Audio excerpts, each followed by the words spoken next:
कुछ नशा देश की शान का है, हम लहराएंगे हर जगह तिरंगा, क्योंकि यह नशा हिंदुस्तान के स्वाभिमान का। आप सभी को स्वतंत्रता दिवस की बहुत बहुत बधाई और शुभकामनाएं।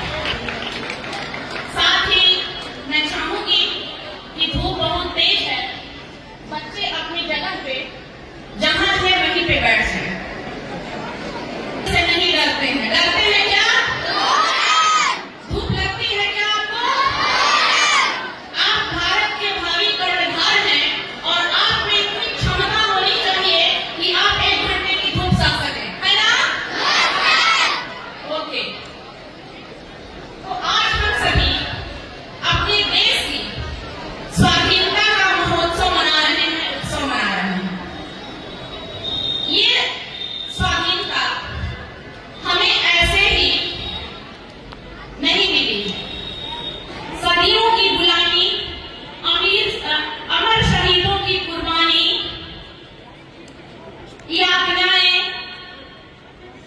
कितनी बहनों की मांग गुजरी, कितनी माताओं की कोख खाली हुई, तब जाकर ये आजादी हमें प्राप्त हुई है।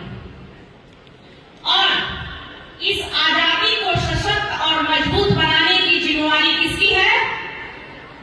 आगे बचाए रखने की जिम्मेवारी किसकी है? बच्चों की है, युवाओं की है। तो जैसे बच्चे होंगे, इस देश का निर्माण भी वैसा ही होगा।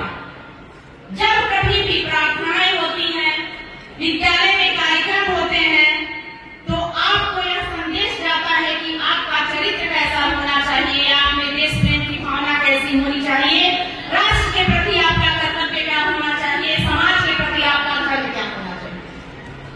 अगर हम इतना ही कर लें तो एक समृद्ध और सशक्त देश का हम निर्माण कर सकते हैं। आज का दिन अपने शहीदों, अपने पूर्वजों, अमर बलिदानियों को भी याद करने का दिन है। इतना आसान नहीं था कि कोई मंच पे यहाँ खड़ा होकर बोलता और वहां सैकड़ों लोग बैठ करके सुनते। सभाएं भी होती थी, देश भी अपना था, संसाधन भी अपना था, लेकिन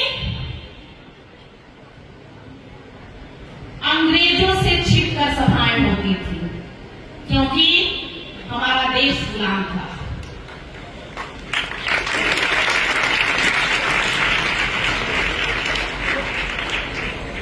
बात करते हैं भारत के प्रथम स्वतंत्रता संग्राम की, यानी कि 1857 की। 1857 के वीर योद्धाओं में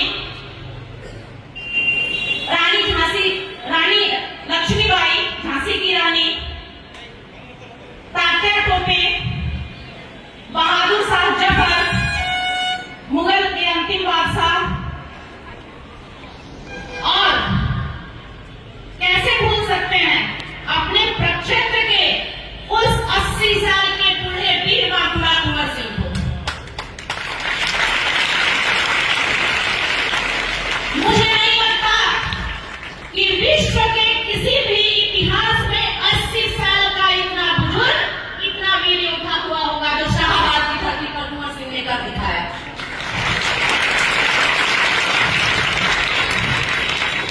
छोटे से जमींदारी के जमींदार वीर बांकुड़ा कुंवर सिंह ने शाहबाद की धरती से लेकर के गाजियाबाद तक, यानी कि दिल्ली के आसपास तक लोगों को संगठित कर और अंग्रेजों के छक्के छुड़ाते चले गए। सुनकर लगता नहीं है, लगता है ये सपना होगा, लेकिन यह सपना नहीं है। 1857 बहुत पीछे की 1857 बहुत पीछे की कहानी नहीं है। यह सुनी ये 3-4 पीढ़ियों की कहानी है, जो उनसे सुने। हालांकि इस बात का दर्द भी होता है, हमारे यहाँ अभिभावक बैठे हुए हैं, गांधी जी राय सर, इतिहास की किताबों में जितना हमारे कुंवर सिंह को जन्म मिलनी चाहिए थी उतनी नहीं मिली। 2 या 3 लाइन में, मैं भी इतिहास की स्टूडेंट रही हूँ, जिज्ञासा होती थी और कुछ पढ़े, लेकिन 3 या 4 लाइन में फिर कुंवर सिंह को समेट दिया गया। हम लोग चूंकि इतना इसलिए जानते हैं क्योंकि हम लोग इस क्षेत्र के रहने वाले हैं, इसलिए हम लोग कुंवर सिंह के बारे में सब कुछ जानते हैं। उनका बचपन जानते हैं, जवानी जानते हैं, उनकी शहादत को जानते हैं और बच्चे बच्चे को याद करवाते हैं कि हाँ ये थे कुंवर सिंह। जब छावनी में, बैरकपुर की छावनी में यह हुआ, पता चला सैनिकों को कि बारूदों में सुअर की और गाय का गोश्त मिला हुआ है, तो मांस मिला हुआ है, क्योंकि वो जब दांत से खींचते थे तो उन्हें लगा कि अरे हम तो इसको मुंह से लगा रहे हैं। तो बगावत हुई और बगावत करने वाला यही बलिया का पहला योद्धा, पहला शहीद मंगल पांडे हुआ, जिन्होंने बगावत किया कि अपने इस साम्राज्य में कि हुकूमत के अंदर हम काम नहीं करेंगे। देश के चारों तरफ से उस समय के योद्धा, उस समय के राजा साथ नहीं दिए, नहीं तो हमारा देश 1857 में आजाद हो गया था।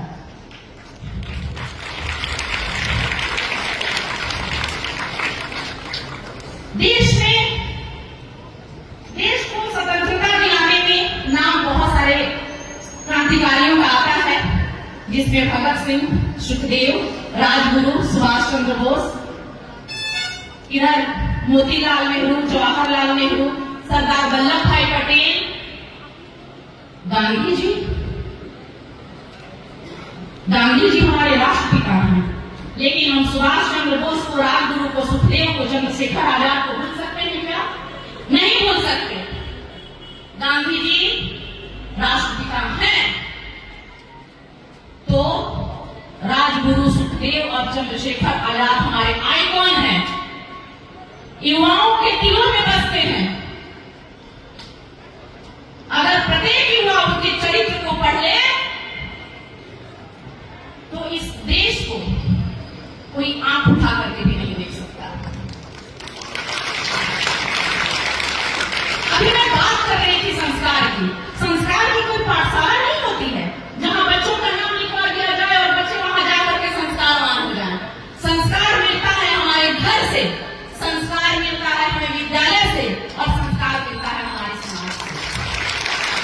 जैसा विद्यालय होगा, जैसा हमारे घर का माहौल होगा, जैसा आसपास का समाज होगा, बच्चों का वैसा ही विकास होगा, बच्चों की बौद्धिक क्षमता वैसी होगी। एक छोटा सा उदाहरण दे रहे हैं। भगत सिंह जब 10 साल के बच्चे थे, उनके ताऊजी भी क्रांतिकारी थे। वहां बैठ के हुआ करती थी स्वाधीनता संग्राम से संबंधित की आगे की योजना क्या होगी। भगत सिंह उन चीजों को देखते थे, सुनते थे। एक दिन भगत सिंह एक छोटी सी गोली ले जाकर मिट्टी तोड़ करके उसमें डालने लगे, जैसे पौधे बोते हैं ना, बीज बोते हैं ना, बोझने लगे। उनके ताऊजी बोले, भगत ये तुम क्या कर रहे हो? भगत सिंह जवाब देते हैं, ताऊजी इस बीज से जो बारूद है, छोटा सा गोली है बंदूक की, इस गोली को मैं बोऊंगा, इस गोली से पौधे उगेंगे और पौधे में फिर बहुत सारी गोलियां निकलेंगी, जिससे मार कर मैं अंग्रेजों के छक्के छुड़ाऊंगा। ये है संस्कार। संस्कार यहां से आता है। युवाओं की बौद्धिक क्षमता, बौद्धिक स्तर, युवाओं की देशभक्ति ऐसे समाज से आती है, ऐसे समाज से वो मजबूत होती है, सशक्त होती है। गांधी जी के जब पदार्पण हिंदुस्तान में होता है तो अनेक आंदोलन हुए, सविनय अवज्ञा आंदोलन, असहयोग आंदोलन, भारत छोड़ो आंदोलन। जब सविनय अवज्ञा आंदोलन, असहयोग आंदोलन से अंग्रेज नहीं माने तो अंत में भारत छोड़ो आंदोलन, एकदम निर्णय हो गया कि अंग्रेजों भारत अब छोड़ो, हम तुम्हें यहां नहीं रहने देंगे, देश हमारा है और यहाँ का शासन भी भारतीय ही करेगा, कोई अंग्रेज नहीं करेगा। 1928 में जब साइमन कमीशन आया, लाला लाजपत राय विरोध करने के लिए अपने हुजूम के साथ सड़कों पर उतरे, तो अंग्रेजों ने उनके शरीर पर लाठियों का संहार करवाया। इतनी तेज लाठियां बरसाई कि लाजपत राय मूर्छित होकर सड़क पर गिर गए और कराहते हुए बोले कि हमारे शरीर पर पड़ी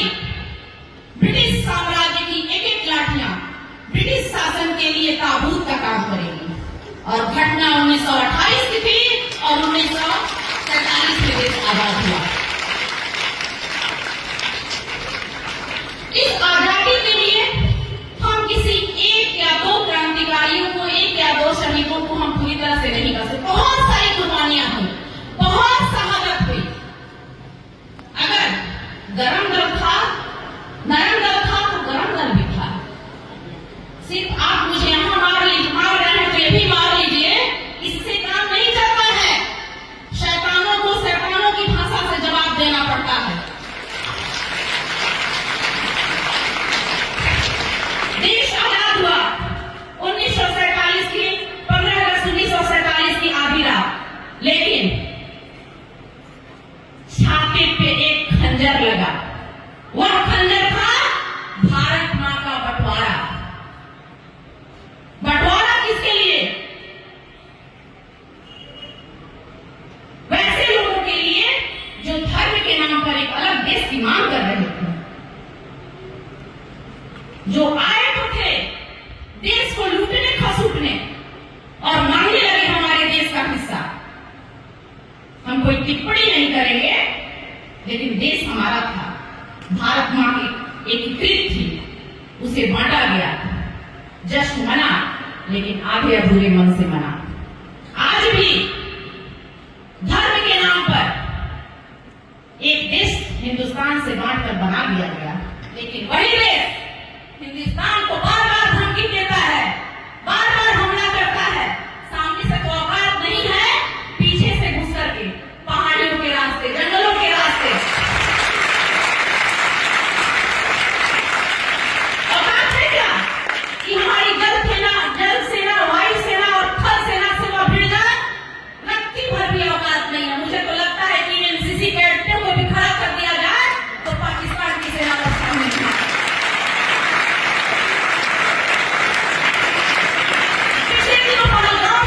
कितना अमानवीय कृत्य हुआ। हमारे देश के सैलानी घूमने गए थे। कश्मीर भारत का हिस्सा है, हमारा है, हमारी मां का एक अंग है। वहां आतंकवादी घुस जाते हैं और उसमें कुछ सैनिक भी थे जिनकी शादियां 20 दिन, 15 दिन, 1.25 महीने हुई थी। उन विधवाओं को क्या कहा जाए, उन वीरांगनाओं को क्या कहा जाए? और जब हमारे देश की सरकार उसका बदला लेने के लिए नाम रखती है मिशन सिंदूर, तो कटाक्ष किया जाता है।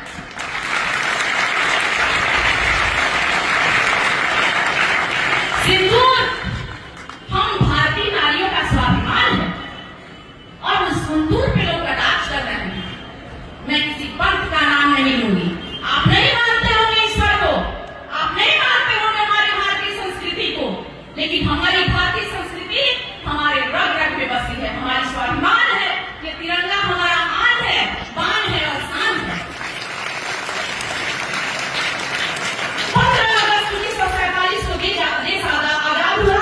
26 जनवरी 1950 को हमारा संविधान बना। हम पूरी तरह से आत्मनिर्भर हो गए। हमारा राष्ट्र, हमारा शासन और हमारा विधान। लेकिन देश कितनी तेजी से आगे बढ़ रहा है। आर्थिक समृद्धि में विश्व में चौथे पायदान पर हमारा देश आ गया है। क्षमता है प्रथम पायदान पे आने की। अगर इस देश का प्रत्येक नागरिक अपने कर्तव्यों के प्रति कर्तव्यनिष्ठ हो जाए, तो हमारे देश की क्षमता है कि हम हर एक स्तर पर अव्वल हो सकते हैं। हमारे देश का युवा कितना ऊर्जावान है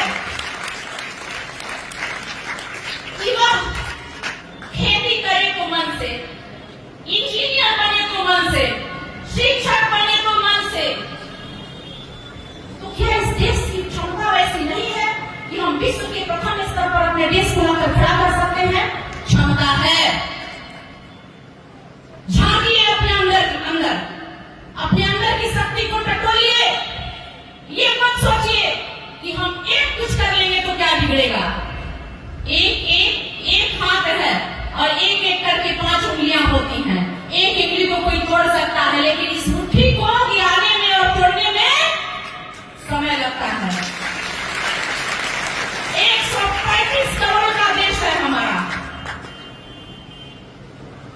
योजना ना भी हो तो 100 रुपया भी हम दान दें तो जोड़िए कितनी राशि हो जाएगी। कौन से काम हम नहीं कर सकते? कर सकते हैं। 100 रुपया अगर हम दान दे दें हर एक नागरिक इस देश का, तो कोई भी काम आसानी से हो सकता है। जरूरत है टटोलने की, हम क्या कर सकते हैं, हमें क्या करना चाहिए। ये नहीं कि सिर्फ मेरे करने से क्या होगा, नहीं, मेरे करने से ही होगा। ये सोच विकसित करनी होगी। मैं ज्यादा नहीं बोलूंगी, वैसे तो मैं जानती हूँ कि मेरे बच्चों को ऐसी शिक्षा मिली है, ऐसा ट्रेनिंग मिला है कि वो धूप में बैठ सकते हैं। लेकिन मुझे अच्छा नहीं लग रहा है कि मैं छाया में बोलूं और हमारे छात्र इधर धूप में बैठे रहे। 15 अगस्त का समय था, बोलना भी जरूरी था, क्योंकि मैंने बोला था